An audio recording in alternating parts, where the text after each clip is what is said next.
Je vous jure, ça fait une semaine que j'attends d'avoir la luminosité parfaite pour tourner cette vidéo. Et bizarrement, ça fait une semaine qu'il pleut. Hey, salut à tous, bienvenue dans le Ciné-Clem, j'espère que vous allez bien et on se retrouve aujourd'hui pour la dernière vidéo de l'année 2017. Vidéo spéciale car comme vous avez pu le voir dans le titre de la vidéo, il s'agira du top 10 des films de l'année 2017 selon mon avis. C'est un moment chargé d'émotions. Et je vais mettre les choses au clair dès le début pour éviter de surprendre tout le monde. Le point numéro 1. Il s'agit de mon classement, de mon avis et de ma critique qui est subjective sur les œuvres que je vais vous présenter. Numéro 2. Non, dans ce classement il n'y aura pas Dunkerque, Blade Runner 2049 et Star Wars épisode 8. Ce sont des films que j'ai énormément adorés cette année mais que j'ai pas envie de mettre dans ce classement car je voudrais laisser de la visibilité à des films qui ont peut-être moins de popularité et peut-être moins de budget. Point C. Ah non, c'était point 3. Point 3. Dans ce top 10, il n'y aura pas de film français. Calme-toi, calme-toi, calme-toi. J'adore le cinéma français. Vraiment, j'adore le cinéma français. Cette année, j'ai explosé de rire en salle devant Alibi.com. J'étais très ému devant le film Sac de billes. Et je voudrais faire mention spéciale à Ahmed Silla pour le film L'Ascension qui a été formidable, formidable, formidable. Et voilà, maintenant que j'ai fait le point sur ces 3 points... C'est bizarre ça. Voilà, maintenant que les 3 points sont terminés, je vais attaquer directement mon top 10. Numéro 10, Brixby Beer, réalisé par Dave McCary. Ce film nous raconte l'histoire de James qui vit avec ses parents depuis 25 ans et qui va découvrir un terrible secret sur ces derniers. Et ce lourd secret va pousser James à réaliser le projet de sa vie. Je reste complètement vague sur ce scénario car ce film est un véritable ovni. Pour vous dire, je crois qu'il n'a eu que 2 ou 3 diffusions dans le cinéma à côté de chez moi, il n'a absolument pas rencontré un succès populaire. Je pense même que vous-même, vous savez même pas ce que c'est. Et dire qu'il y a un an, j'avais découvert un autre ovni qui s'appelait Swift Army Man avec Daniel Radcliffe qui était complètement barré. Et cette année, c'est Brixby Beer. Voilà, c'est un film qui manque clairement de visibilité avec une histoire originale et peu commune.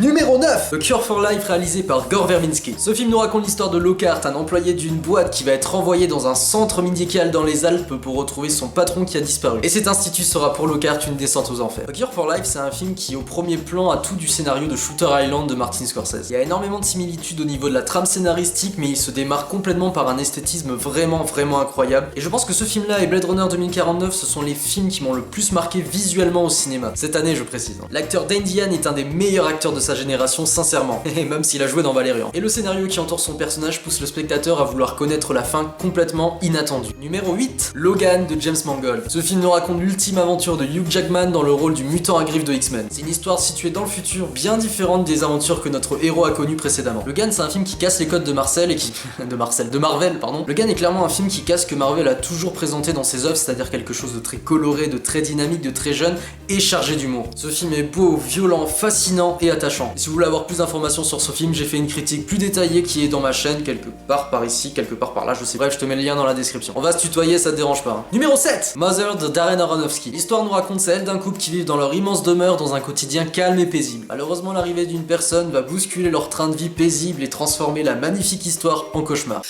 Mother, c'est un film compliqué.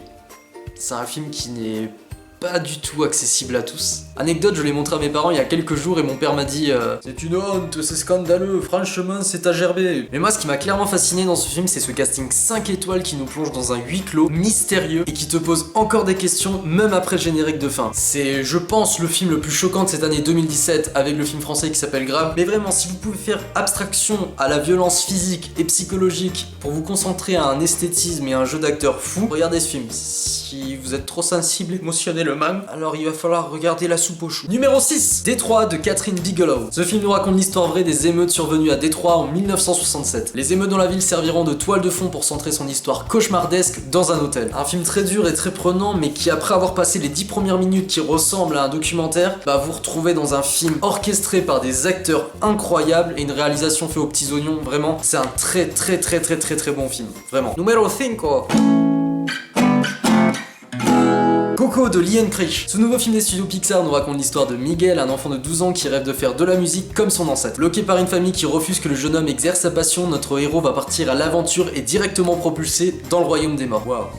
Pixar, Disney, c'est juste magique. Ils ont une recette qui ressort de temps en temps depuis Toy Story et qui arrive encore à nous émerveiller après tout ce temps. Coco est un film magnifique qui arrive à expliquer aux petits comme aux grands la vie et la mort avec une extrême justesse et beaucoup de magie. L'aventure est prenante et les 10 dernières minutes sont d'une émotion si forte qu'il est impossible de retenir ses larmes. C'est un véritable chef-d'œuvre et si tu ne pleures pas devant ce film, je te conseille d'aller voir Coco avec Gad Elmaleh parce que c'est tout ce que tu mérites. Numéro 4, La La Land de Damien Chazelle. Ce film nous raconte l'histoire de Mia, une jeune femme qui travaille dans un café, et de Sébastien, un jeune musicien passionné passionnés par le jazz qui vont se retrouver dans une aventure et dans un film musical rythmé, coloré et nostalgique. La La Land est un bijou visuel qui fait du bien. C'est un film magnifique, c'est un film coloré, c'est un film qui, je pense, peut ouvrir des portes dans la comédie musicale parce que c'est un domaine qui est très fermé dans le cinéma depuis un certain temps. Certes, les années 40, les années 50, 60, 70 et 80 ont été une période où ça fonctionnait quoi. Je prends vraiment les gens de ma génération qui me parlent souvent de Grease, qui me parlent de Dirty Dancing, qui parlent de Fame, qui parlent de tous ces films là, mais qui font vraiment partie d'une époque des années 80, comme si le cinéma musical n'avait pas réussi à franchir ce cap là dans les années 90 et 2000. Pourtant il a beau avoir essayé, il me semble qu'on avait eu Hairspray en 2007 si je me trompe pas, on a eu Jersey Boy en 2012 par Eastwood, mais ce sont des films qui n'ont pas marché, qui ne sont pas restés dans le cœur du public. Et La La Land, c'est vraiment un film qui est en train d'ouvrir quelque chose, même que l'année prochaine en janvier on aura The Greatest Showman qui est sûrement un des films que j'attends le plus en 2018. Numéro 3, Quelques minutes après minuit de Juan Antonio Bayona. L'histoire est celle de Connor, un jeune homme qui vit une période très difficile de sa vie. Il est un élève harcelé à l'école par d'autres élèves, il est en conflit avec sa grand-mère et sa mère est mourante. Et le soir, Connor s'échappe de son quotidien difficile pour pouvoir discuter avec un arbre qui prend vie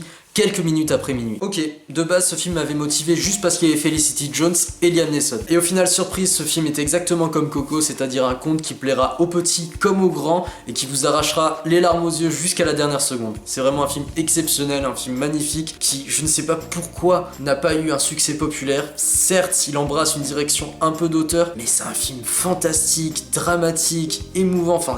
Quelques minutes après minuit, allez le voir. Numéro 2, Get Out de Jordan Peele. Ce film nous raconte l'histoire de Chris et Rose qui forment un couple depuis 5 mois. Lui est noir, elle est blanche. Et pour faire évoluer leur relation, Rose décide de présenter Chris à ses parents.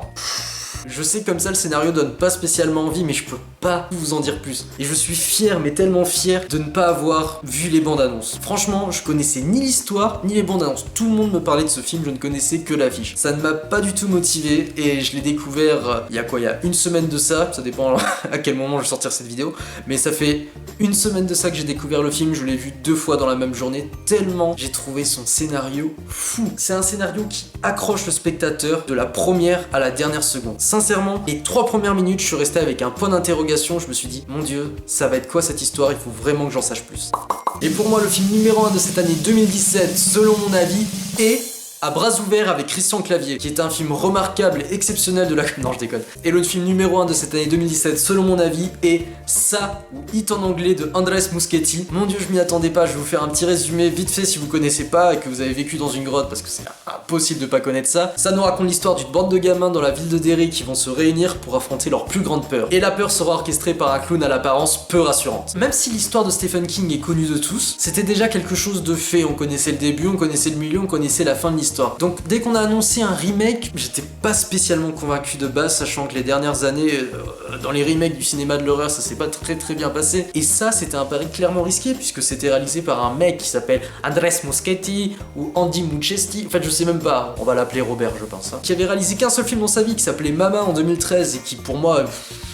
valait absolument rien, j'ai vraiment pas aimé ce film, donc j'étais absolument pas convaincu par ce réalisateur. Et finalement, quand j'ai vu cette nouvelle version de ça, je me suis dit que le réalisateur a vraiment compris l'essence même de ce film. Il a pas mis en avant son clown, qui je pense était l'objet marketing et promotionnel de l'histoire, mais plutôt son casting d'enfant. Vraiment, le but c'était de mettre en avant la peur de l'enfance.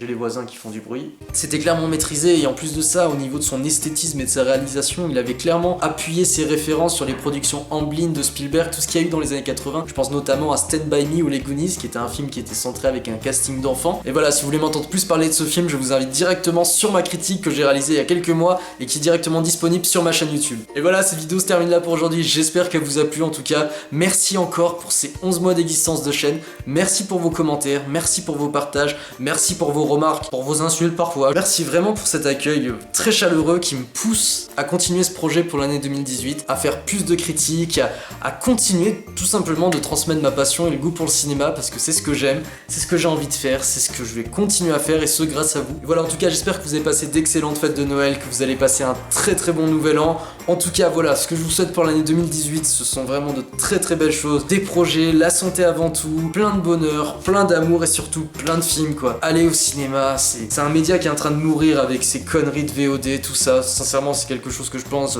je ne suis pas contre Netflix et ce genre de choses, c'est juste que tout simplement on est en train de perdre quelque chose, un lien sociable, un partage qu'on avait directement dans les salles de cinéma. Voilà, continuez à aller voir des films, partagez votre passion et on se retrouve pour l'année 2018 avec d'autres critiques, d'autres projets. En tout cas voilà, moi je vous embrasse, je vous laisse ici et je vous dis à très vite dans le Ciné Clem. Ciao.